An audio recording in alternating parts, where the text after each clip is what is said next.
Namo tassa bhagavato arahato sama sambuddhassa. Namo tassa bhagavato arahato sama sambuddhassa. Namo tassa bhagavato arahato sama sambuddhassa. Idang tukang Arya Sajang. Idang tukang samudayo Arya Sajang. Idang tukang niroda Arya Sajang. Idang tukang niroda gamini patipada Arya Sajantik.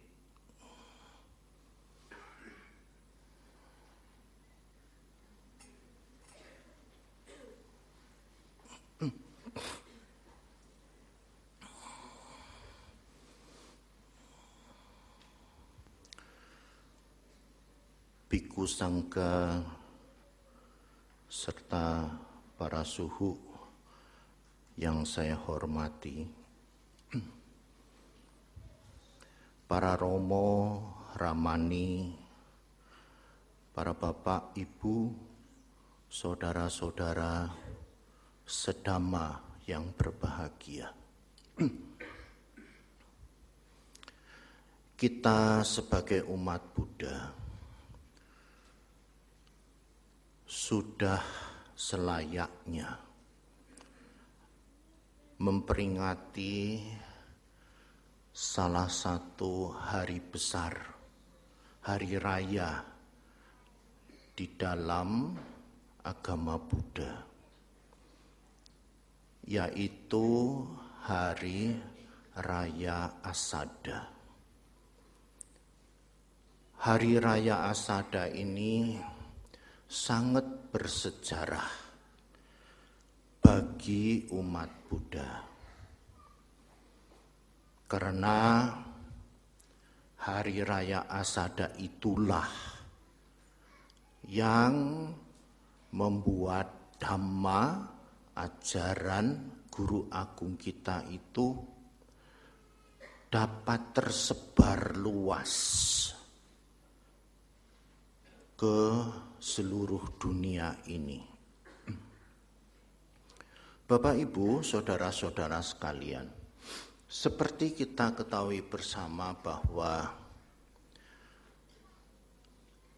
setelah Guru Agung kita Buddha Gotama mencapai pencerahan sempurna menjadi Buddha, maka beliau sebenarnya melihat ke seluruh alam semesta jagat raya ini. Apakah akan membabarkan ajarannya atau tidak? Pada saat Guru Agung kita sedang berpikir, apakah ajarannya akan dibabarkan, disampaikan itu, datanglah Brahma Sahampati, satu makhluk Dewa Brahma yang bernama Sahampati. Muncul di hadapan Guru Agung kita, dan kemudian Brahma Sahampati ini memberikan masukan kepada Guru Agung kita bahwa sebenarnya di alam semesta ini ada orang-orang, ada makhluk-makhluk yang bisa mendengarkan ajaran dari Guru Agung kita dan sangat membutuhkan sekali ajaran itu. Oleh karena itulah, babarkanlah, wartakanlah dhamma ajaran dari guru agung kita. Setelah mendapatkan permohonan dari Brahma Sahampati inilah, kemudian guru agung kita itu bertekad, baiklah, saya akan membabarkan ajaran Dhamma demi kebahagiaan, demi manfaat kepada seluruh dunia. Jadi Bapak Ibu, saudara-saudara umat Buddha sekalian, setelah sang guru kita bertekad demikian, lalu beliau berpikir, siapa yang akan mendengarkan ajaran Dhamma untuk pertama kali? Guru agung kita ingat kepada 5 orang pertapa, teman seperjuangan dari guru agung kita sewaktu guru agung kita belum menjadi Buddha. 5 orang pertapa pada waktu itu sedang berada di Taman Rusa Isipatana. Nah, kemudian guru agung kita berjalan menuju ke Taman Rusa Isipatana untuk membabarkan, mewartakan ajaran beliau kepada 5 orang pertapa itu. Sampailah guru agung kita di Taman Rusa Isipatana dekat kota Benares. Dan beliau bertemu dengan 5 orang pertapa yang Arya Kondanya, yang Arya Badia, yang Arya Wapa, yang Arya Mahanama, dan yang Arya Asaji. Setelah bertemu dengan 5 orang pertapa, maka guru agung kita membabarkan ajarannya untuk pertama kali. Saat itulah Bapak Ibu Saudara, saat hari purnama, hari terang bulan, bulan sempurna, di bulan Asalha. Kalau kalender kita biasanya jatuh pada bulan Juli, bulan 7. Tahun ini hari purnama di bulan Juli itu jatuh pada tanggal 19 Juli yang lalu. Nah, saudara-saudara,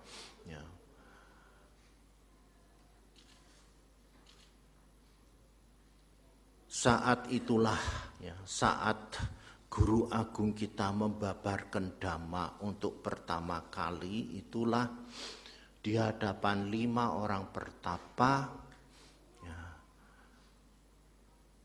yang kita hormati, yang kita junjung sebagai Hari Raya Asada. Bapak Ibu saudara-saudara sekalian,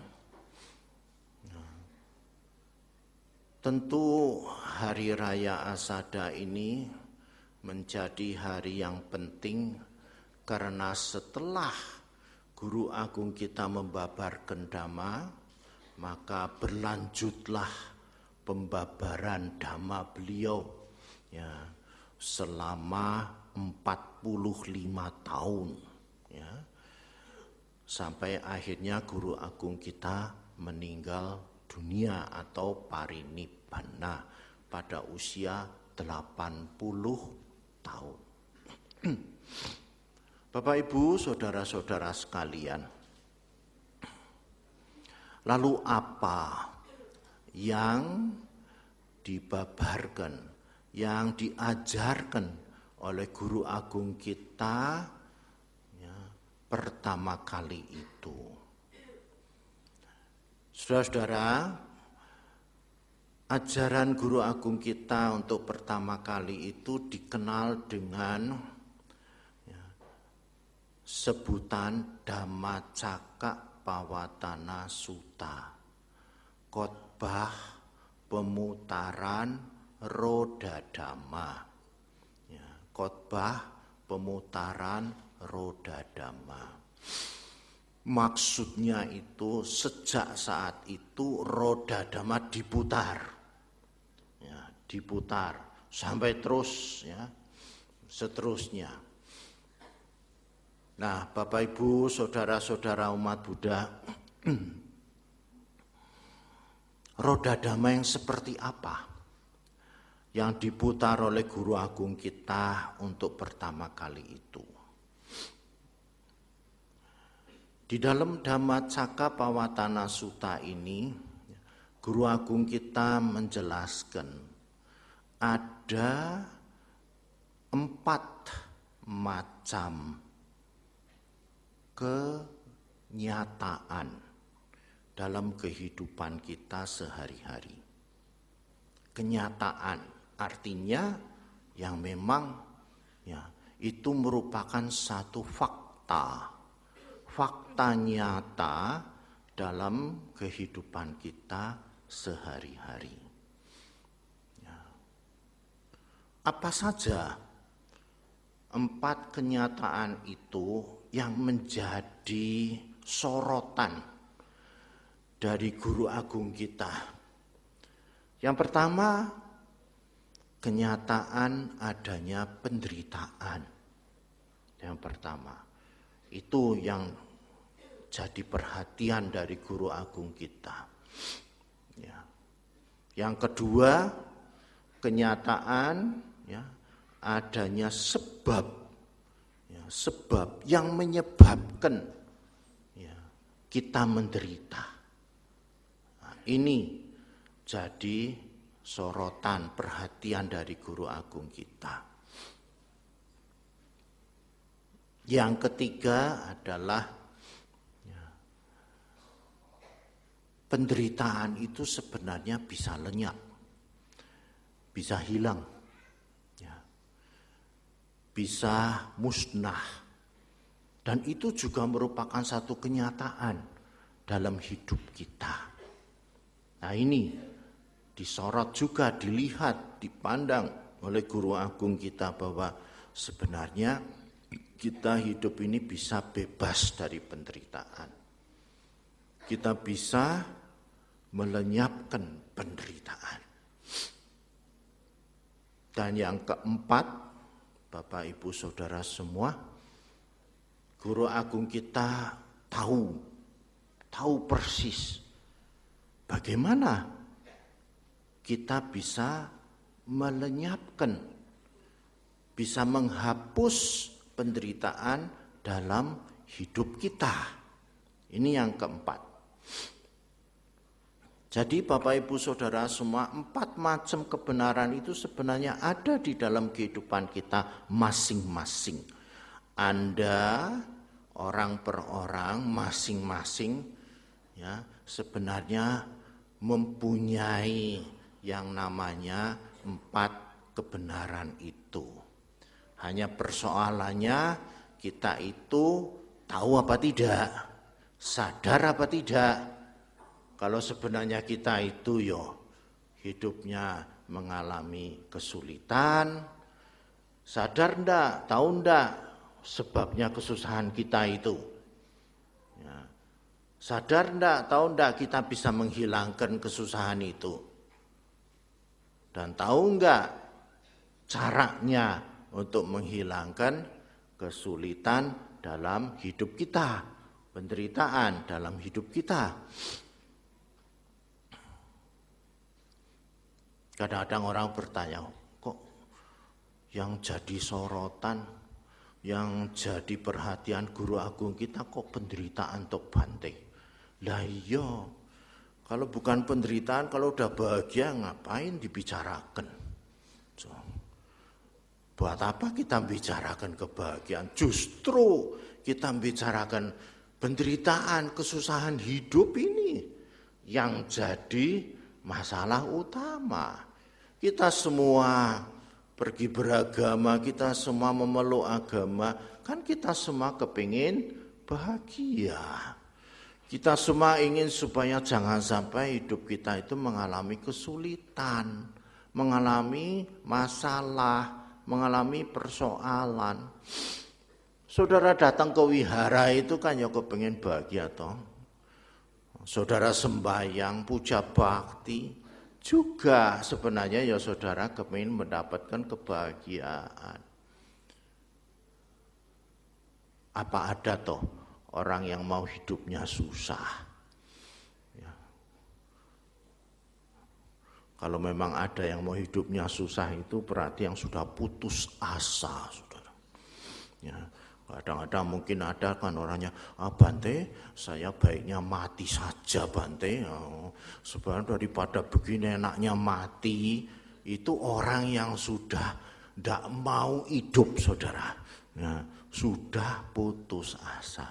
Tapi kalau orang yang masih ingin hidup, tentu ya kepingin hidupnya ini ya bisa bebas dari masalah, bebas dari kesulitan, bebas dari problem-problem hidup.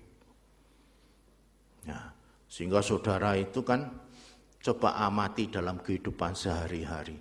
Saudara kesana kemari lari pontang-panting, bekerja, belajar, ya, semuanya untuk apa? Ya, supaya kita itu tidak mengalami susah dalam hidup ini, tidak mengalami sulit dalam hidup ini. Saudara ikut macam-macam pendidikan misalnya, ada entrepreneurship, Pak Luki ini yang kasih mentornya. Nah, buat apa? Ya supaya saudara bisa menjadi seorang yang memang ahli di bidang itu dan bisa mengatasi kesulitan-kesulitan hidup. Ya kan? Supaya saudara kalau bisa bekerja juga bekerjanya juga mumpuni, ya, punya keahlian, ya, sehingga saudara itu kan ya bisa menyelesaikan permasalahan-permasalahan dalam pekerjaan saudara, mendapatkan hasil, kesuksesan, itu kan ya kebahagiaan juga toh. Apa ada orang yang mau gagal hidupnya? Enggak ada, semua orang juga kepingin sukses. Jadi guru, jadi dosen, ya selalu juga harus belajar ya Pak Coming. Kalau enggak belajar ya nanti bagaimana? Ada Romo Pandit dengan Ibu Ramani Hema, ya tentu juga berusaha mengadakan kursus abhidhamma juga supaya apa? Supaya kita itu bisa menjadi orang-orang yang mengerti dhamma dan bisa menggunakan dhamma untuk ya mengatasi kesulitan hidup ini. Ya Bapak Ibu Saudara semua, ya, apapun yang kita lakukan sebenarnya untuk mengatasi penderitaan. Yang paling simpel saja, saudara makan saben hari juga mengatasi penderitaan loh sebenarnya. Lah makan itu makan pagi, makan siang, kadang makan malam supaya apa? Supaya tidak menderita Bante, tidak lapar. Nah iya toh. Jadi sebenarnya kan ya semua yang kita lakukan juga kepingin supaya kita menderita. Tidak menderita, bebas dari penderitaan itu. Cuman saja Bapak Ibu Saudara-saudara,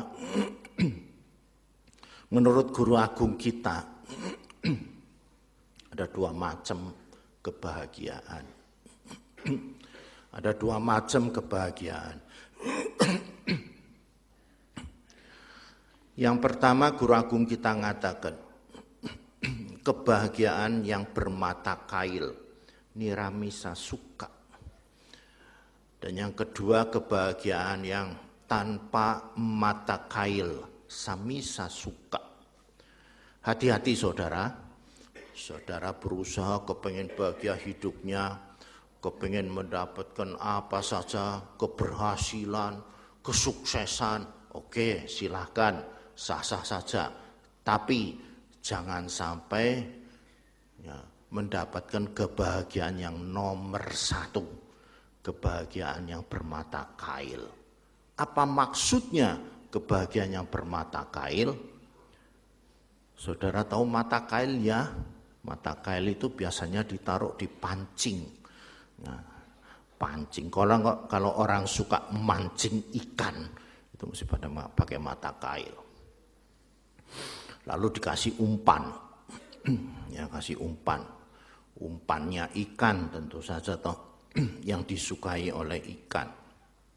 Kemudian orang yang mancing itu ya berada di pinggir kolam, ya ada di tepi kolam, pancingannya dipasang, mata kailnya ditaruh yang di sana. Nah, lalu ya, ikan-ikan yang ada di kolam ini kan, wah itu ada umpan. Misalnya umpannya udang yang kecil misalnya ya. Wah, ada umpan. Wah, begitu ikannya lihat ada umpan, wah ini seneng saya ya, dapat makanan. Langsung ikannya itu mencaplok, tahu dong mencaplok, menggigit ya umpan itu, ya, menggigit udang itu. Apa yang terjadi saudara? Memang ikannya begitu menggigit senengnya bukan main, bahagia sekali. Dia dapat makanan yang wah enak sekali buat ikan itu. Tetapi saat itu juga ya, mulutnya ikan itu rusak, berdarah-darah, kena mata kail. Nah, jadi yang dimaksud kebahagiaan bermata kail itu ada apa? Kebahagiaan yang sebenarnya disertai penderitaan. Ya, kebahagiaan yang disertai dengan penderitaan. Biasanya orangnya itu sekali lagi sok tidak tahu gitu. Wah seneng saya dapat ini, seneng dapat. Padahal itu mendapatkan penderitaan. Contohnya saudara yang lain. Kalau saudara datang, mungkin Pak Luki tahu waktu datang di Asada di Candi Borobudur, Bante Panyawaro kasih contoh. Seperti orang yang kulitnya ada lukanya atau ada eksimnya. Ya, penyakit kulit eksim itu, ya, itu kan gatel sekali itu kulit itu. Kalau digaruk, enak sekali itu. Garuk itu, ya. Lukanya eksim enak sekali, tapi secara tidak sadar dia akan memperlebar lukanya. Bahagia, tapi menderita loh itu. Menderita itu. Karena apa? Lukanya makin lebar, enak sekali digaruk-garuk begini. Kadang-kadang saudara juga ya merasakan enak sekali digaruk-garuk begini, padahal itu bikin luka. Nah, bikin masalah, kebahagiaan yang bikin penderitaan tuh. Ya, kebahagiaan yang bikin penderitaan tuh seperti itu. Orang kecanduan, narkoba apa, wah bahagia sekali minum seperti itu. Tetapi bikin masalah itu, kecanduannya bagaimana. Bahkan yang paling simpel lagi, orang makan yang paling gampang aja orang makan itu ya. Jangan dikatakan oh makan itu membahagiakan, bisa kenyang ya, bisa sehat, betul ya. Kalau makanannya makanan-makanan yang sehat. Tapi kalau makanannya itu makanan-makanan yang tidak sehat malah nambahi penyakit. Ya makan sih enak, tapi penyakitnya itu muncul, penyakitnya itu tumbuh gara makanan. Enak sih enak, tapi sekaligus dia itu mendapatkan penderitaan.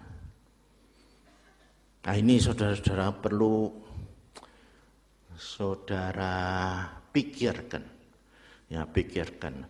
Kira-kira kalau saudara dapat bahagia itu, ya bahagia yang bermata kail apa tidak?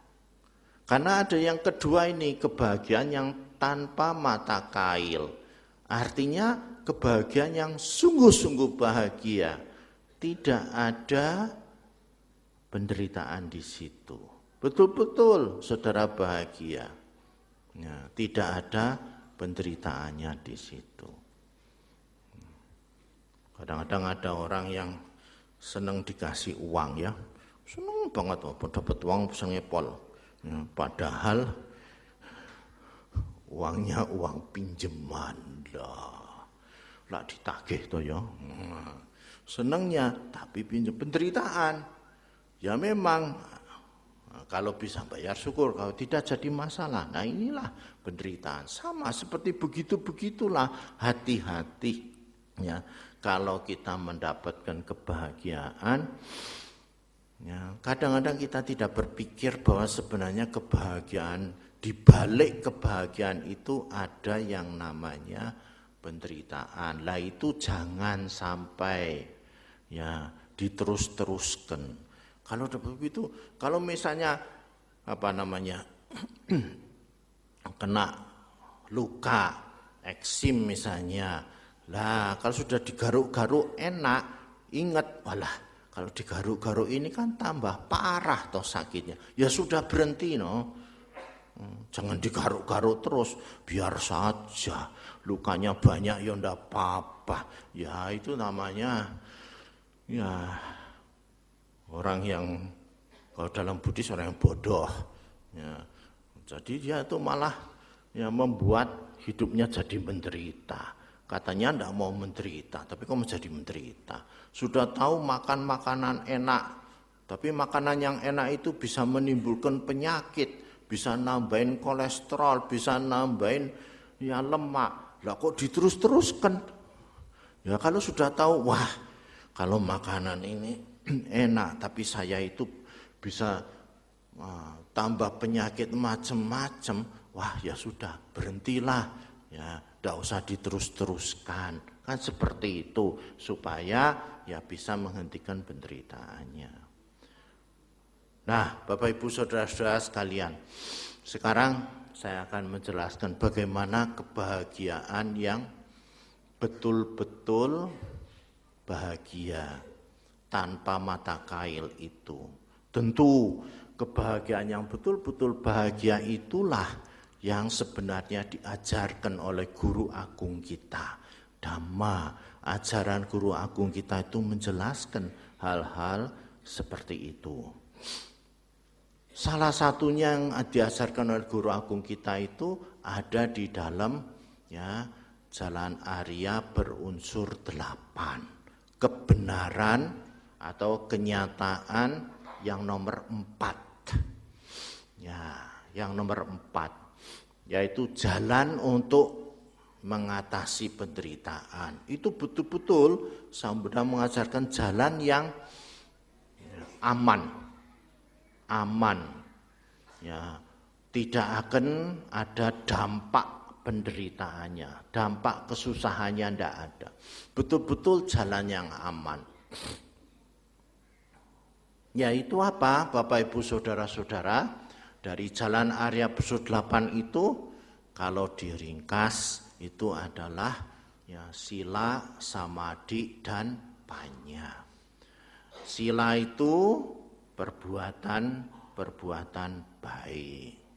Ya, perbuatan-perbuatan baik yang kita lakukan tentu yang sesuai dengan Dhamma.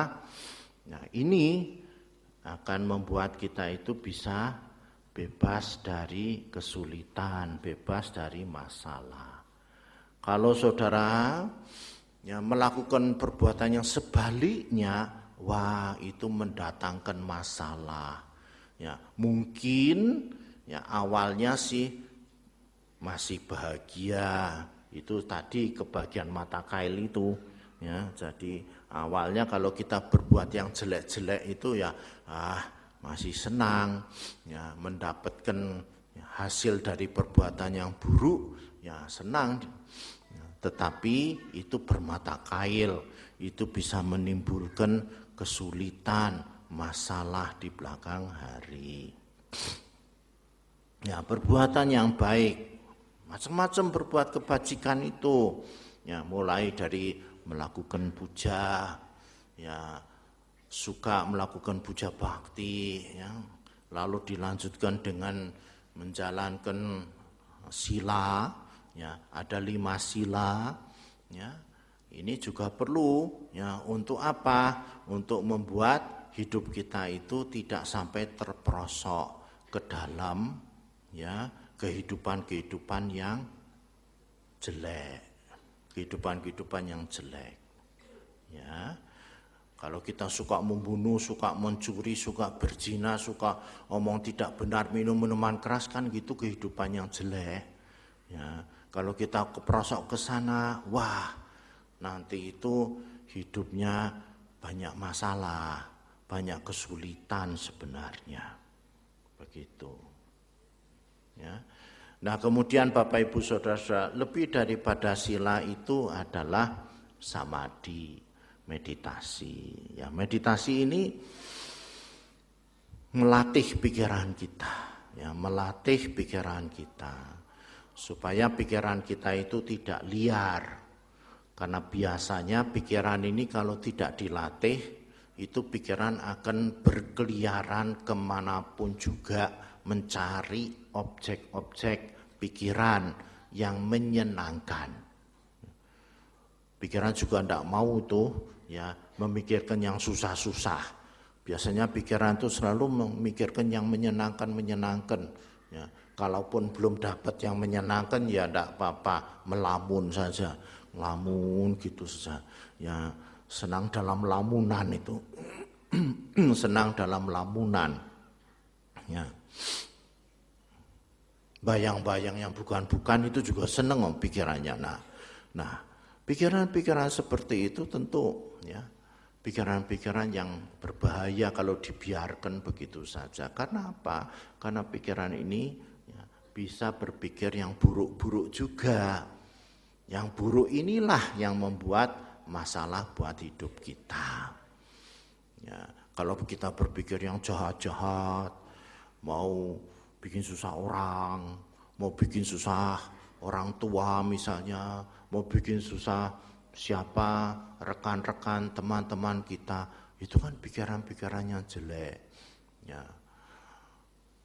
Membuat supaya teman kita itu mengalami kerugian, atau membuat teman kita itu mengalami gagal dalam bisnisnya misalnya, itu kan pikiran yang jelek. Dan pikiran-pikiran seperti itu kalau kita punyai, itu makin lama mempengaruhi tingkah laku kita. Tingkah laku kita juga jadi jelek. Nah maka itulah ya pikiran perlu ada pengendalian. Ya. Bagaimana mengendalikan pikiran ini? Nah, itulah meditasi. Dengan bermeditasi kita bisa mengendalikan pikiran supaya pikiran ini tidak liar ya ke manapun juga tanpa bisa dikendalikan. Nah, jadi meditasi bagaimana Bante? Paling tidak kalau saudara puja bakti itu ya yang sungguh-sungguh. Perhatikan kata-kata yang diucapkan ya. Kalau saudara mengucapkan sendiri, perhatikan ucapan saudara. Kalau saudara mendengarkan pimpinan puja bakti, betul-betul didengarkan kata-katanya itu kan sudah meditasi, meskipun simple, sederhana. Kan pada waktu saudara baca parita kan saudara tidak berpikir kesana kemari toh, mosok-mosok parita lalu saudara mikirnya ke mall. Wah, itu yang namanya sibukan baca parita. Nanti pulang dari sini mau mampir di mall sono apa? Lah sudah malam lah. Ya. Maka itulah Bapak, tidak usah berpikir seperti itu. Ya, kalau pikir seperti itu, bagaimana kita bisa mengendalikan pikiran? Lawang duduk baca parita saja mikirnya masih ke sono-sono keluyuran. Beli ini, beli itu. Cobalah kita itu, ya pas baca parita, ikuti baca parita yang diucapkan. Ya, itulah sudah bisa mengendalikan pikiran. Lah kalau pikirannya lari ke sana Bante, tarik lagi. Ya, tarik kepada parita yang diucapkan. Pikiran pergi ke sana, tarik ke sini. Ya, tarik kepada, ya ini khotbah yang saya sampaikan. Siapa tahu ini dengarkan khotbah tapi pikirannya jalan ke mall. Itu bukan meditasi, bukan dengarkan khotbah. Ya, dengarkan khotbah, tarik ya, dengarkan apa yang dikatakan oleh bantenya. Nah, itulah saudara sudah bisa mengendalikan ya pikiran saudara. Nah, Bapak Ibu saudara-saudara, itu yang paling simpel. Belum lagi nanti kalau saudara bisa latih meditasi, ya bagus. Ikutin latihan meditasi, ikutin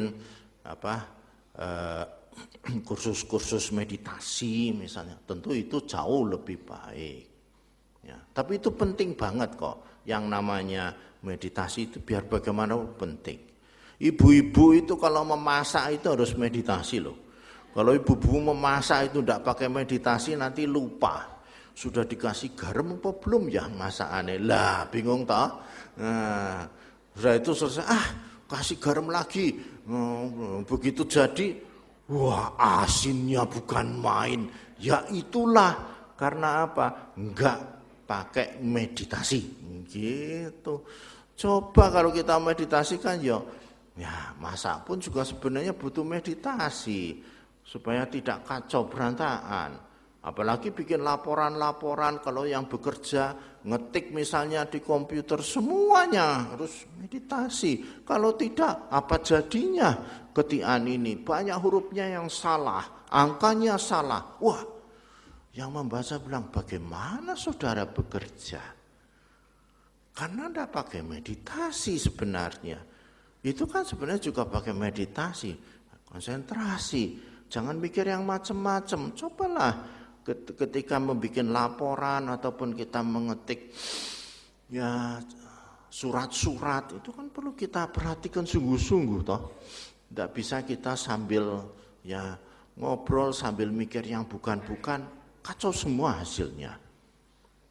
Itu sudah meditasi. Jadi saudara tidak usah gambarkan meditasi ya tinggi-tinggi ya. Syukur saudara sih bisa meditasi sampai tinggi, bisa sampai jana. Oh ya bagus ya. Tapi pada umumnya kan umat Buddha itu kan ya masih belajar. Ya oke lah. Ya belajar yang simpel-simpel saja dulu. Asalkan itu dilakukan dengan sungguh-sungguh, nanti akan bertingkat dan bertingkat. Yang simpel saja belum bisa, apalagi yang tinggi.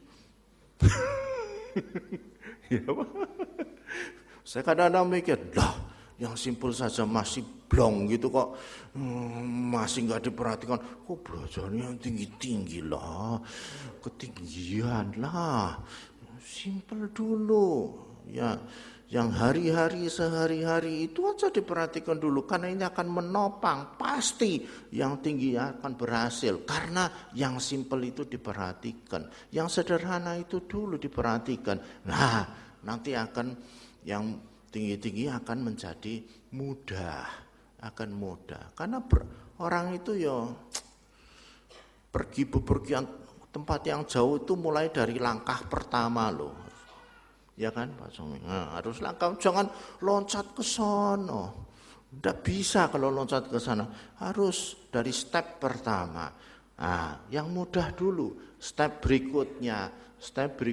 Demikianlah ya kita bisa menjalankan ajaran Buddha juga seperti itu.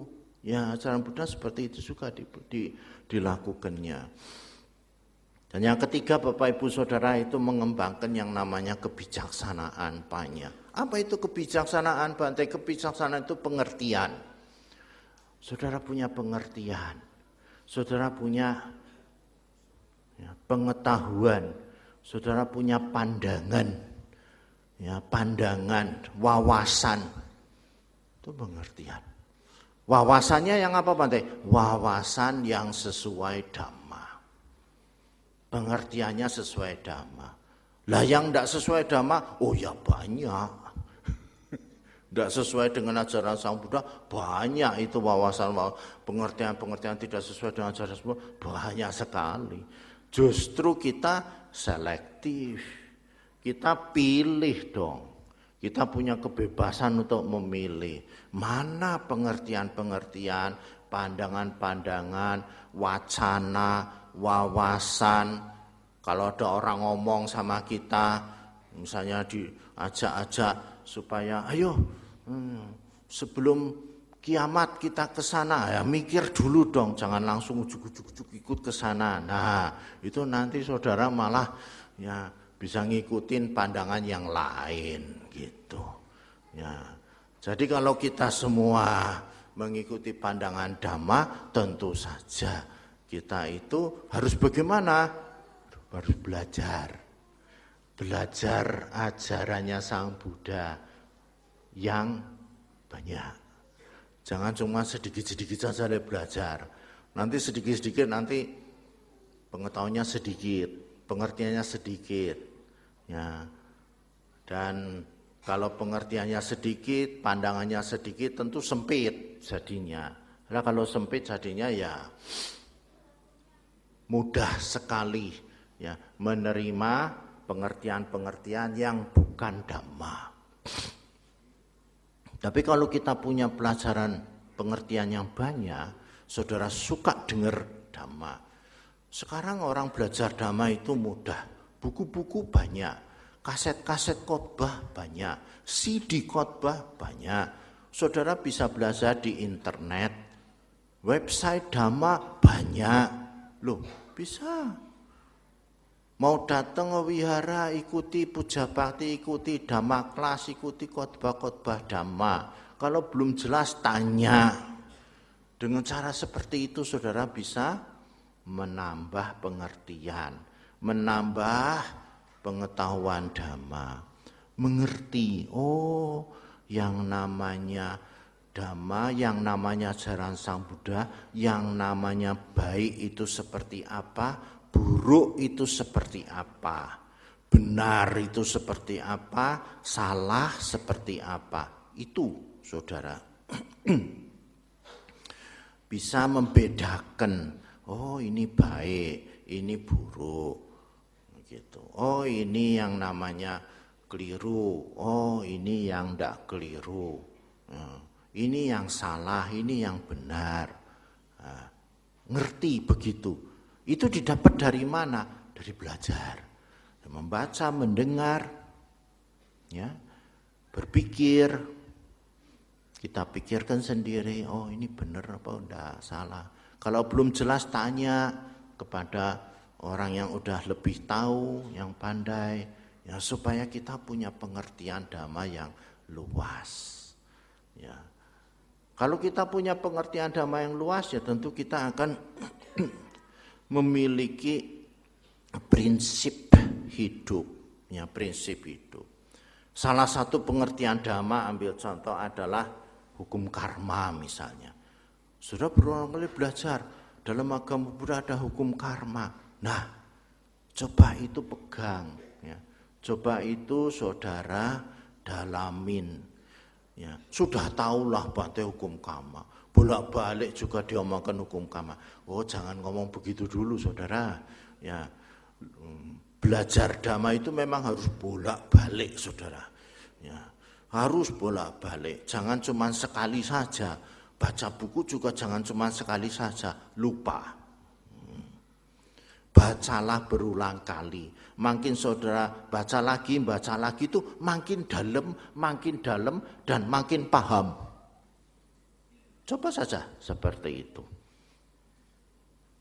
Hampir semua orang saya tanyain pengalamannya begitu. Ya. Baca buku pertama kali, oh masih begitu taunya. Begitu ulangi lagi, lebih tahu lagi, lebih dalam lagi, lebih ngerti lagi, lebih tahu lagi, diulangi, tambah lebih mengerti. Meskipun bukunya tipis, tidak usah bukunya tebel-tebel, tapi buku tipis pun kalau diulangi, ngerti lagi, dan ngerti lagi, lebih mendalam. Begitu kita belajar, ya kita tahu, sehingga apa? Timbul pengertian yang jelas, ya timbul pengertian yang jelas, dan pengertian yang jelas inilah, ya yang nantinya itu ya disebut sebagai ya pandangan ya yang benar. Itu Bapak Ibu Saudara-saudara. Jadi jangan bosan-bosan ya dengarkan khotbah. Nah, bisa jadi juga nanti kalau asada berikutnya yang khotbah ya sama, kurang lebih sama seperti saya, jangan bosan saudara. Memang asada itu khotbahnya 4 kebenaran saudara. Nanti kalau saya suruh khotbah yang lain nanti diketawain, ini bantennya khotbah apa ini? Ya, justru topik utama 4 kebenaran. Ya. Jadi jangan bosan-bosan kalau dengarkan khotbah Waisaan misalnya.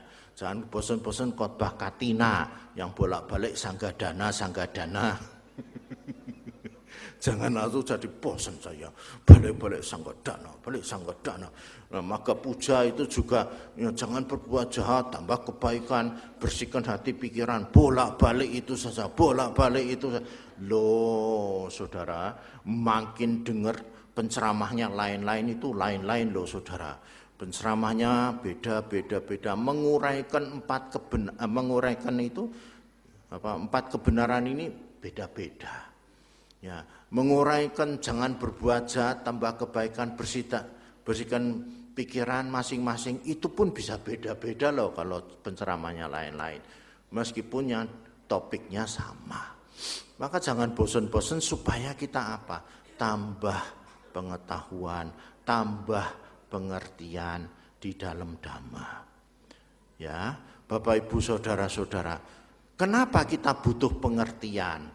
Karena di dalam berbuat baik, ya, di dalam kita berbuat baik itu harus didukung dengan pengertian yang benar.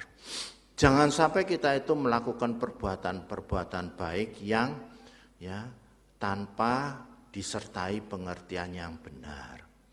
Ya. Nanti malah jadinya bukannya baik, ya. Bukannya baik, saudara. Tapi nanti jadinya malah buruk. Ya. Gimana Bante? Lah iya, berbuat baik misalnya, ya kita disuruh menolong orang, membantu orang. Ya. Bagaimana menolong orang, membantu orang? Ya udah, bantulah, tolonglah. Kalau kita bisa bantu, ya kita bisa membantu kemampuan kita. Apa yang bisa kita bantu? Silahkan kita bantu. Nah, jadi apa? Ya pengertiannya apa Bante? Ya pengertiannya itu adalah ya bagaimana kita itu bisa membantu dengan ikhlas, dengan tulus. Ya. Tidak usah kalau membantu lalu ini loh saya yang bantu. Kalau tidak ada saya, wah kamu tidak bisa dibantu. Oh lah, ya jadinya perbuatan baiknya jadi keliru toh. Ya, perbuatan baiknya malah menambahi kesombongan toh. Perbuatan baiknya malah nambahin ego. Karena apa? Karena ya tidak didukung dengan pengertian benar, tidak didukung dengan meditasi. Ya. Justru dengan pengertian-pengertian yang benar ini kita lalu melakukan kebajikan yang nantinya itu ya benar sesuai dengan apa yang Sang Buddha anjurkan supaya kita itu tidak menimbulkan penderitaan. Nah, Bapak Ibu, saudara-saudara umat Buddha sekalian yang berbahagia, sebelum waktunya tinggal 10 menit. Terakhir saya akan kasih tahu. Yang tadi saya katakan adalah ya bagaimana mengatasi penderitaan, ya bagaimana mengatasi penderitaan, ya itu resep yang diberikan oleh Sang Buddha, yaitu 3 jalan itu apa? Sila samadipanya, ya itu yang resep yang dikasihkan oleh Sang Buddha, ya. Sehingga kita bisa mendapatkan kebahagiaan. Jadi kebahagiaan itu ya didapat dari melaksanakan sila, samadhi dan panya, berbuat baik ya, mengendalikan pikiran dan punya pengertian-pengertian yang banyak sesuai dhamma. Inilah yang membuat kita itu bahagia. Dah. Ya ini sudah taruh ya saudara. Tapi yang sekarang biasanya yang ada di tengah orang banyak, yang saya sering dengar omongannya orang. Alah Bante, yang namanya bahagia itu kan yang punya duit banyak. Loh, ya enggak. Yang penting cien.